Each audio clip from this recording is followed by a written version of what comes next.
Anka is here. 1998 marks his 40th year in show business. It was in 1957, at the age of 16, that he reached instant stardom with his song, Diana.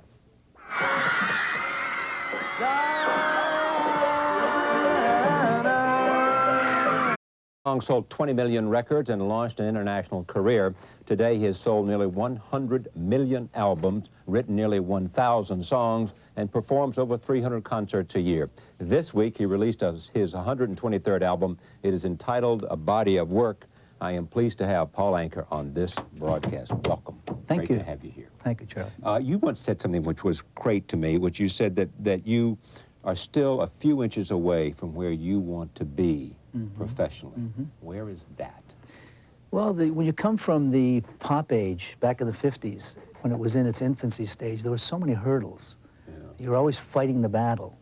And until you grew up and matured, and a little wisdom, and really had a sense of security about what you were doing, and were really in tune with your demographics to where you knew they would hold, that's been that way for me in the last 5 years. Prior to that, I was just so focused on getting over all those hurdles and getting to a point where I was satisfied, not equating to financial success or accolades, but to where I felt I was in a real secure place.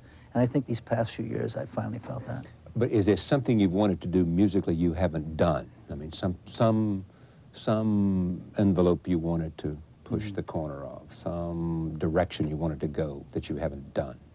It's pretty much embellishing what I've done. This album is probably what I've wanted to do for a long time. This album, a lot of very talented people, some very dear friends on here.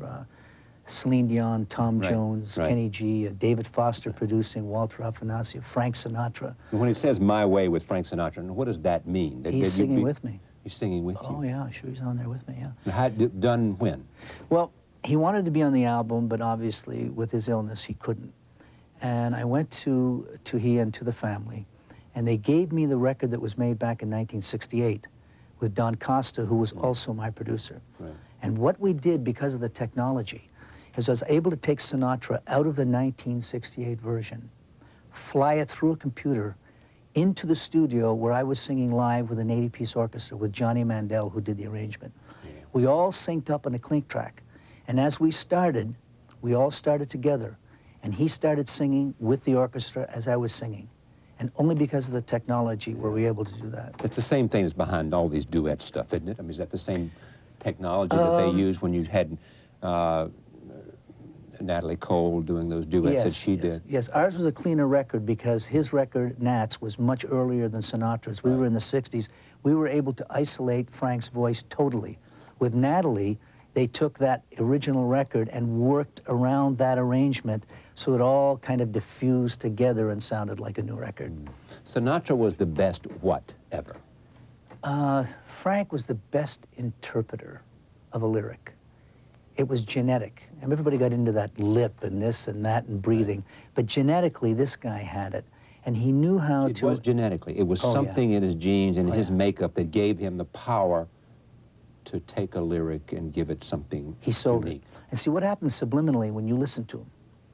Sinatra is the only guy that could put you in a mood in 5 seconds, no matter what you put on. If you listen to a Sinatra record, right away, he's got you in a mood. With his history and the charisma and everything you knew about him, he motivated you in any kind of mood. And he took that lyric. He was always very conscious of the lyric. When he and I used to speak, I mean, he was so professional in his approach to how he played with the lyric, who was involved in the record. He always had the best around him, the best arrangers, the best musicians. He never cut corners in those areas. And he knew how to deliver a song and knew his limitations. And what were his limitations? Well, he would, for many years, he'd say to me, I hate this pop rock and roll music. He'd never do it. He was the only guy that really sustained all those great American classics, Cole Porter, Gershwin, and took them right up to about the late 60s when rock really took hold and then diffused everything that he was into. But he hated pop music. He wanted good structure, good songs, good melody. I mean, there were a lot of composers that were friends of mine who I won't name. He just hated their music. He didn't like 3/4 bars or 2/4 bars. Then later on in the late 60s, he realized that you had to get with what was going on, and he started to do pop music. Thus the window when I gave him My Way. Well, okay, just talk about My Way, because it is frequently said that it is identified with him so widely, but that he was not as crazy about it as the audience is. What was the true story about how he felt about My Way? Frank loved My Way. I mean, he thanked me many times for the song. He realized what it meant to his career and to mine. Well, ultimately, what did it mean to his first? Well, he hadn't had a hit in a long time, and he didn't have anything that was his personal signature song like that was. I mean, in a sense, that song's his legacy. Yeah. But it was so overplayed, and everybody was hearing it from everywhere, it became a joke. I mean, I used to go on stage saying, it brings tears to my eyes when I sing that song because I'm sick of singing it. And then he'd go on and use something else. So he was always the cool, hip guy, and he just jumped on that bandwagon that had been oversung and this and that. Yeah. But he liked the song. He liked the song. Oh, sure. Yeah. Did he take it immediately, or did you sell it to, I mean, did you send the song to him, or did somebody say, you got any songs, Paul? And you said, well, yeah, I got these. And somebody sees it and takes it to Sinatra, and he says, I like this. How does that work? Well, I was with him in Miami. He was shooting a film down there. I was working at the Fontainebleau. And he came over and saw the show, and he started telling me he was going to retire. And he used to always call me the kid. He said, hey, kid, when are you going to write me a song? And I wasn't going to give him Lonely Boy or Diana. He would have thrown me out of a window. Yeah. And I came back to New York, where I was living at the time. And at 1 in the morning, I started writing a song. And by 5, I had finished it. And I called him in Las Vegas. He was there with Don Costa, who was producing my records. I said, guys, I've got something for you. I promised to write something for the old man. I'm going to give him this, because I call him the old man. And he said, get me a demo, bring it right out. We're doing an album next month. I flew out with a demo, piano demo. You singing the song on a piano? Me at a piano, right. Just the vocal. Took it to Caesar's Palace. He listened to it. He said, kooky. I mean, he never elaborated with anything unless he was mad. Yeah. He said, kooky. And about a month later, he called me from the studio. And he said, kid, listen to this. And he put the phone up at the speaker, and he played it to me over the phone. He was the only one that heard it. I was with RCA at the time. They got very upset that I gave the song away. But I would never in a million years have sung that song. I was too young. I wouldn't give it to anybody else. Perfect for him. I wrote it, I mean, when I wrote Ate It Up and Spit It Out, it was totally all of his mannerisms, his jargon. But you wrote it in one night. Yes. You felt all the inspiration. One night, 1 to 5 in the morning. And it was in terms of how you saw him an anthem. Absolutely. I mean, when I wrote for him or Tom Jones or Streisand or whoever, you can cast a song to a personality, to their characteristics, to the way they sing, to the limitations, what they're about. And I totally focused on him when I wrote that. Even Let Me Try Again, which was the second record I wrote for him. You mentioned genetics. Is Streisand the same thing? You think her talent is a genetic talent? I mean, the way she can handle a lyric and the way she can sing a song? Or is it... I don't know if it's equatable to Sinatra. She has a great instrument, and she's a great stylist, and she just has an incredible way with a song. I don't know if it's the same equation as Sinatra. His is totally genetic. Would Sinatra take almost any song and make it unique because he just knew how to make lyrics do something that other people either didn't see or couldn't do? I think Sinatra could have sung The Phone Book. Really? And made it work. He was just that good. I mean, this guy just knew what to do with it. The little bit of trivia with My Way, he did that in one take. The orchestra rehearsed, he walked in and said, ready, and did it in one take. And most of his takes on any of his records were maybe between 1 and 3. He never stayed longer. Now, today it takes somebody 2 years to make a record. Sinatra was in and out of that studio, not more than 3 takes with anything that he ever did. And less when he did a film, unfortunately. Now, was that good or bad? Well, I think it might have been bad in the film industry. You've got to take time, and you've got to do your homework, and you've got to really work at it. I think he was criticized for the fact that he didn't spend a lot of time because he was a good actor, but he didn't spend a lot of time on most of those films. Who's the closest to him, you think? I mean, now that he's gone? Nobody. Nobody.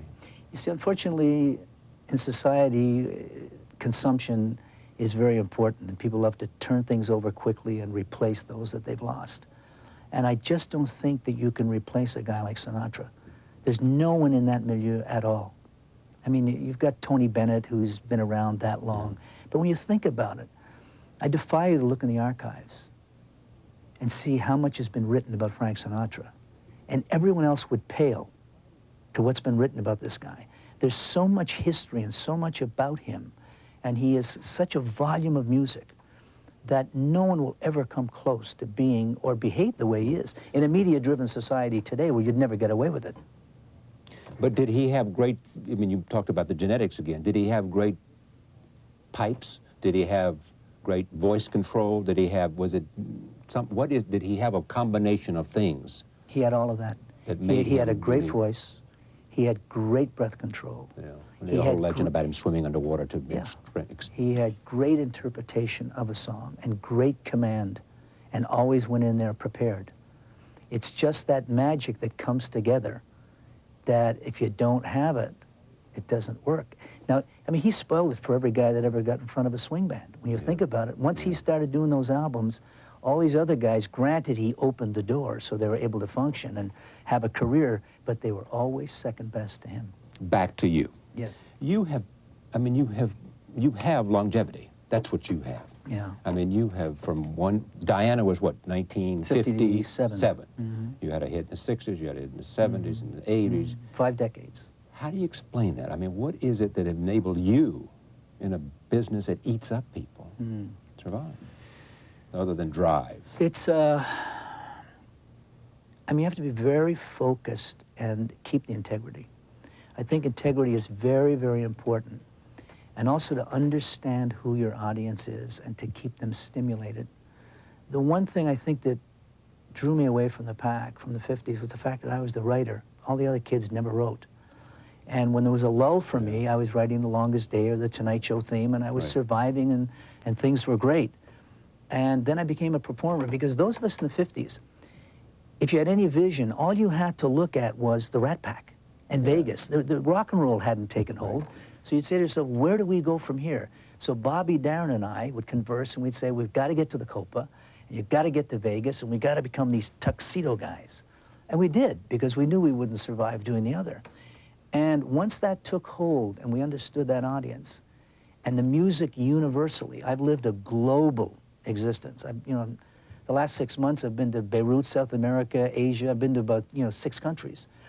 And I fed into that marketplace and stayed in tune with my audience and really did honestly what I do best. And if it takes hold, there it is. There's much talk about making a movie about Darren's life.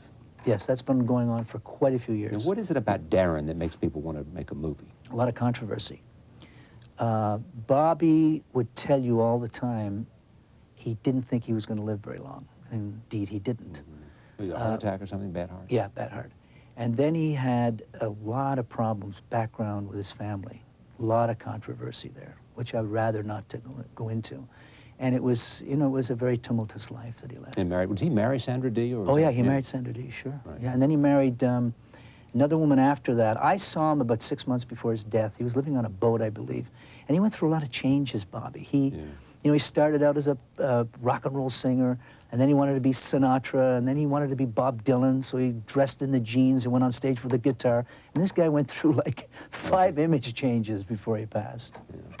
Vegas today. Yeah. Is it a mecca for singers, or is it a mecca now for the huge kinds of things that get all the attention, the Siegfried and Roy? I knew Vegas from the 50s, and I watched it when it was controlled by a different group. When the Star, the Rat Pack, were indeed what drew everyone to that city. King of the Strip. Yeah. And then it evolved into, I think Howard Hughes changed it. When Hughes came in, that's when everything slowly started getting into this new phase. I mean, when the first high-rise went up, people laughed at it. They said it would never work. It then evolved into where the hotel has become the star. Yeah, hotel is the resort. Yeah, the artists now, whether it's Siegfried and Roy or whomever, are just the cherry on the cake. But they don't have the power that they once had. Even though they're important in the totality of everything, the hotel is now the star. And I think it's going to now become a place where it'll be much larger as an entertainment capital. I think you'll see a lot more singers than you have, because it's very difficult for these hotels who like to emulate to go out and find that production show. For every Siegfried and Roy, there's 10 that have failed. They just don't get them up, and it isn't out there. It's very difficult to achieve. Paul Anka, the album is called A Body of Work. It's on 250 stations, yeah, playlists for stations. getting radio play is everything in selling records. Sure is.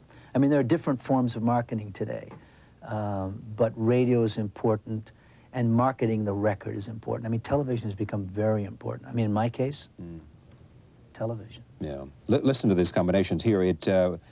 She's my woman, she's my friend. Did you write that? Okay. It's Hard to Say Goodbye with I wrote Celine that. Dion. Celine Now, Dion, how did you do that duet? in the studio with Celine. The two of you together? Yeah, Okay. yeah. She's a talent. Oh, she's wonderful. I Great mean, I singer. know how popular she is, but she's a real talent. Oh, yeah. Good singer. Yeah. Good person. You wouldn't say anything else. No goodbyes. Oh, I yes, can't. I would. And I will, if you give me the All right right, name. well, I'll keep going down here. Oh, well, who's overrated in your business? Who's overrated? Yeah. Ooh. Well, there's a lot of form. There's a lot of form over content today. I don't know. There's a lot of good substance in the music, but as a musician, I look at it as a freight train. Right. Every generation needs its own, and when that train comes through, you got to let it by.